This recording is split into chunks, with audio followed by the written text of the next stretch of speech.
पूर्वी देश अवकाशात यान सोडायचे, आता सिंगल मॅन एलॉन मस्क आकाशात यान सोडतो. स्पेसएक्स नावाची स्वतःची कंपनी आहे त्याची. सुनीता विल्यम्स अवकाशाच्या अंतराळ स्थानकात अडकून पडलेली आहे. अमेरिकेसारखी प्रचंड मोठी शक्ती सुद्धा तिला खाली आणू शकली नाही. नासा थकलं. सुनीता विल्यम्सला पृथ्वीवर परत घेऊन आलं ते एलॉन मस्क स्पेसएक्स. काय काय असेल ते. ज्या दिवशी त्याच्या यानाचं उड्डाण होतं त्याच दिवशी युएस सरकारच्या यानाचं उड्डाण होतं. सरकारने त्याला सांगितलं तुमचं उड्डाण थांबवा, आधी सरकारी यानाचं उड्डाण होऊ द्या. तो म्हटला वेळ कुठं आहे माझ्याकडे. तो स्पेसिफिक आयलंडला पोहोचला, तिथल्या सरकारची परवानगी घेतली, ते यान बिन सगळं घेऊन तिथं पोहोचला आणि ठरल्या वेळेत ठरल्या क्षणीच त्याच्या यानाचं उड्डाण झालं. काम रुकणार नाही चाहिए.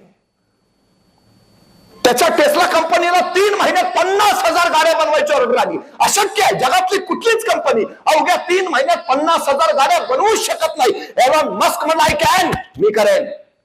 पण त्याचं मशीन टूल बिघडलं.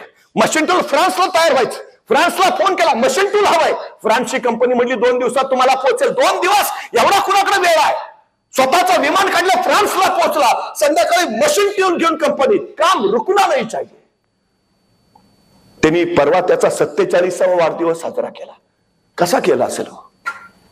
जगातला सगळ्यात श्रीमंत माणूस आहे, सगळ्यात श्रीमंत. अख्ख्या अमेरिकेत फ्लेक्स लागले असतील आमचे आधारस्तंभ.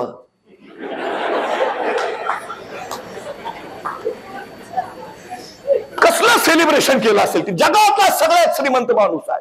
काय वाढदिवस जंगी केला असेल त्यांनी. कसा केला वाढदिवस माहिती आहे?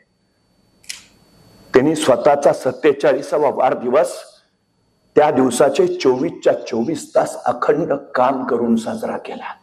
तो 1 मिनिट झोपला नाही. 1 मिनिट. 24 तास अखंड काम. 24 तास हे वाढदिवसाचं सेलिब्रेशन आहे. आमच्या नुसत्या 10वीच्या पोराचा वाढदिवस येऊ द्या, ते दिवसभर शाळेत ते वाटतंय बड्डे आहे. अरे तुझं टार्गेट काय आहे?